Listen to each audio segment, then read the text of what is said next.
Comigo hoje no programa o Dr. Regis Afonso Severino Machado, advogado especialista em direito de família e sucessões. E hoje o assunto não poderia ser diferente. O assunto é herança, inventário, partilha, patrimônio e etc. E aí, Regis, tudo bem? Tudo bem, muito obrigado pela parceria, pelo convite. Então tá, vamos bater um papo? Vamos lá. Vamos direto ao assunto. Regis, o que é um inventário? O inventário, ele é todos os bens que o falecido deixa em vida após a sua morte, né? E este inventário, após ser levantado, tem que ver se existem credores, pessoas a receber algum valor deste falecido, ou se existem herdeiros e se existem bens disponíveis também para serem divididos. E quando não tem nada, deveremos sempre fazer o inventário negativo, até para que o CPF dessa pessoa ele seja cancelado. Coisas que muitas das pessoas não fazem. Acabam, mesmo que não tenha bens, acaba não fazendo o inventário e vai ficando aquele CPF em aberto. E um dia isso pode ocasionar algum problema. A maioria das pessoas pensam, né, um casal, né, faleceu um dos dois, né, aí se pensa que automaticamente o falecido já deixa os bens para a pessoa, né, do casal. Mas não é bem assim, né, tem que movimentar a documentação para a pessoa ter posse dos bens do falecido, né? Sim, é muito normal hoje em dia as famílias imaginarem que as coisas andam automaticamente, mas não é assim, né? Então, o que acontece? Primeiramente, faleceu a pessoa. Eu sempre dou um exemplo para os meus clientes bem fácil. A pessoa morreu à meia-noite. À meia-noite e um segundo, estes bens que esta pessoa tinha no nome passam a ser de seus herdeiros necessários, né? Quem são seus herdeiros necessários? Filhos, pais e mães e cônjuge, ascendentes e descendentes. Então, a partir daí, passa a ser os bens destes herdeiros. Sendo que poderá, no meio do caminho, existir credores, coisas a serem pagas, pessoas a quem ou de cujos, que é a pessoa que faleceu, que chamamos no direito, pode ter deixado dívidas. E estes bens desta pessoa que faleceu têm que cobrir estas dívidas. E o que sobrar será dividido entre os herdeiros. E essa pessoa, né, que tinha uma dívida a cobrar do falecido, pode abrir o testamento?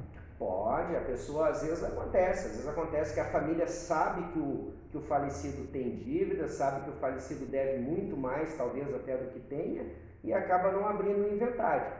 Mas qualquer pessoa a quem este deva, vamos dizer, qualquer credor, ele pode abrir o inventário em nome desta dívida. Sem problema nenhum. A questão da herança, faleceu um, né? O que ficou vivo tem que fazer o inventário, né? Sim. E se não fez, o que ficou vivo faleceu, digamos assim, na minha linguagem. Tá. Aí tem que fazer os dois inventários? Assim, vamos partir o seguinte do princípio que as pessoas têm essa dúvida. Marido e mulher, faleceu o marido, tá? Primeiramente, quanto tempo tem para abrir o inventário? A lei determina 60 dias. 60 dias. O estado do Rio Grande do Sul é o único estado da Federação Brasileira que não cobra multa, porém irá começar a cobrar em 2023.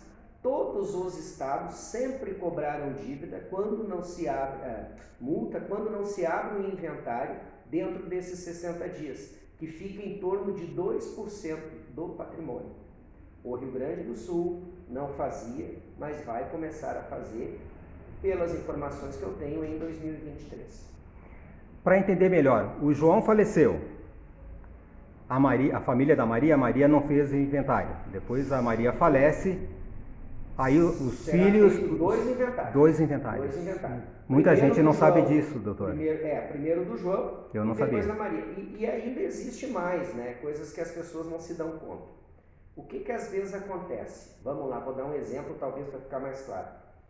João e Maria são casados, têm 4 filhos, e esses 4 filhos têm os netos, tem 5 netos. João e Maria morrem, fizeram o inventário de João e Maria e passaram para os seus herdeiros os bens. Sendo que no meio disso morre um dos herdeiros, né? Então quer dizer, aquele neto vai passar a ser herdeiro do João e da Maria, que eram os avós. Então é um aglomerado, é bem complicado. É bem complexo. Por isso que tem que buscar um profissional qualificado, um profissional especialista da área, porque quando se deixa de fazer o inventário, quando existe patrimônio, no momento até pode ser bom, mas lá na frente vai ter problemas. E tem aquele caso que tem um filho que cuida do pai ou da mãe, ou de um tio, da tia, né? Certo. Ou de um parente. Aí ele é dono de tudo? Não. Ele herda tudo? Não. Depois do falecimento do tio, do pai e da mãe? Disso. Não, assim, muito no nosso interior tem o quê? Geralmente o filho mais novo ficou na casa com o pai e com a mãe e ficou lá 30 anos cuidando do pai e da mãe. E o pai e a mãe vieram a falecer. Esse filho não tem nada a mais em relação aos outros herdeiros. Nada? Nada. Inclusive existe... E o período que ele cuidou? Não tem. O período que ele cuidou, ele teve o pai e a mãe dele que ele estava cuidando, que é um dever dos filhos cuidar do seu pai e da sua mãe. Nada mais. Nada mais? Nada mais. Bom, e como pode ser feito, né, o inventário, os passos? O inventário hoje, ele tem duas formas hoje. Ele tem a forma normal, que é o judiciário, e tem a forma do extrajudicial, que é diretamente no cartório tabelionato, né? Aonde, quando for no tabelionato, ele tem uns requisitos, que seria não ter menor envolvido e não ter nenhuma pessoa incapaz. Até há alguns meses atrás, também não poderia ser feito em cartório quando tinha testamento. Porém, agora, uma nova resolução, uma nova normativa diz que se reconhece o testamento no judiciário e após reconhecido o testamento no judiciário, se vai ao cartório para fazer o inventário. E por que esta vantagem de fazer no cartório? É o prazo. Hoje, normalmente, um inventário normal hoje ele leva de, no mínimo, 1 ano a 4, 5 anos no judiciário, quando que no cartório hoje, dependendo da situação, hoje se faz um inventário hoje em 40, 50 dias. Bem mais rápido. Bem mais rápido. Depois do inventário vem a partilha. Como é que é feito? Assim, digamos, 300 mil. Vamos dividir ali em 4, 5. Tá, vamos supor o seguinte, né? Quando a partilha ela é feita de valores certinho, por exemplo, assim, é dinheiro, divide entre 3 irmãos, é 100 mil para cada um. Né? O que às vezes... Não tem essa, eu ganho, eu vou receber mais, esse tipo de coisa? Não existe isso. A lei determina que seja normal a divisão para todos os herdeiros. O que às vezes acontece, e hoje acontece muito, que as pessoas confundem, por exemplo, a doação em vida do pai e da mãe para um dos irmãos. Então, vou dar um exemplo. Tem 4 terrenos e o pai e a mãe doou um desses terrenos para um dos 3 irmãos. Ele construiu uma casa em cima. O dia que o pai e a mãe morrer, este herdeiro, irmão, um desses 3, que ganhou lá em vida para construir a sua casinha naquele terreno, ele já ganhou a parte da sua herança como um adiantamento. E as pessoas muitas vezes confundem isso. Então, para dar um exemplo mais prático, é o seguinte: tenho 3 irmãos e tenho 4 terrenos. Em um terreno, o pai e a mãe deu para esse filho construir. Quando o pai e a mãe morrer, esses 3 vão ter a mesma quantidade? Não. Na verdade, um dos irmãos já recebeu dele em vida um adiantamento de herança.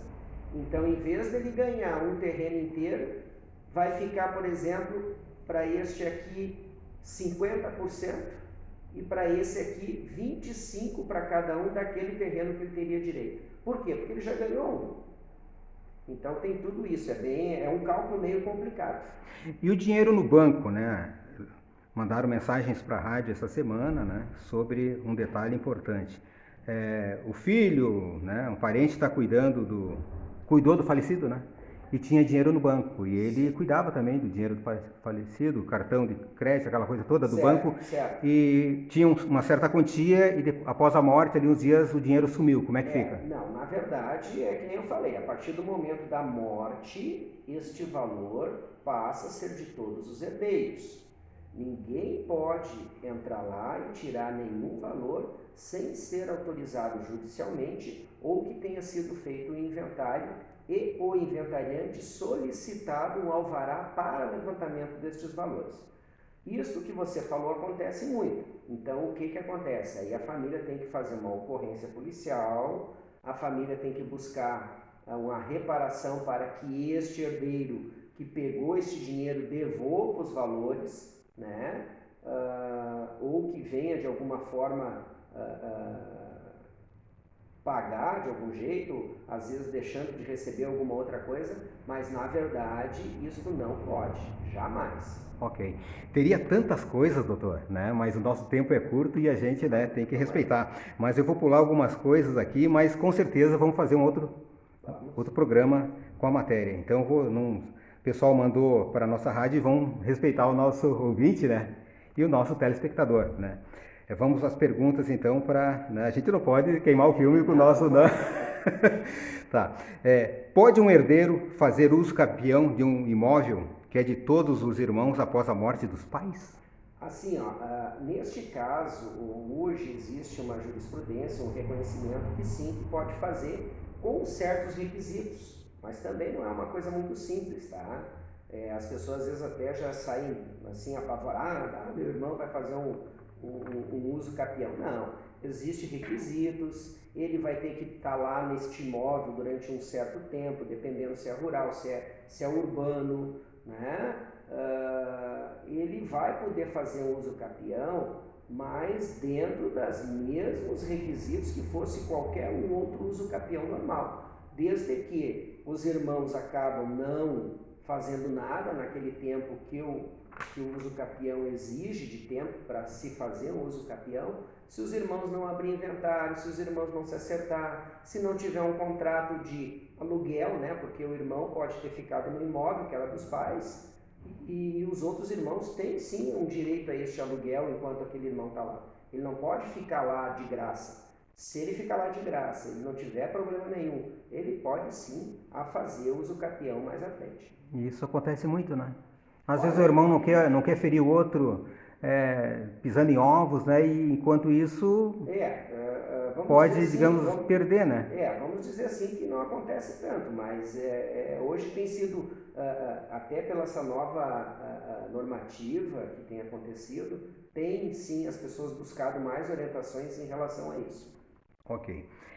Outra pergunta que veio aqui para a rádio. Posso solicitar minha herança antes mesmo dos meus pais morrerem?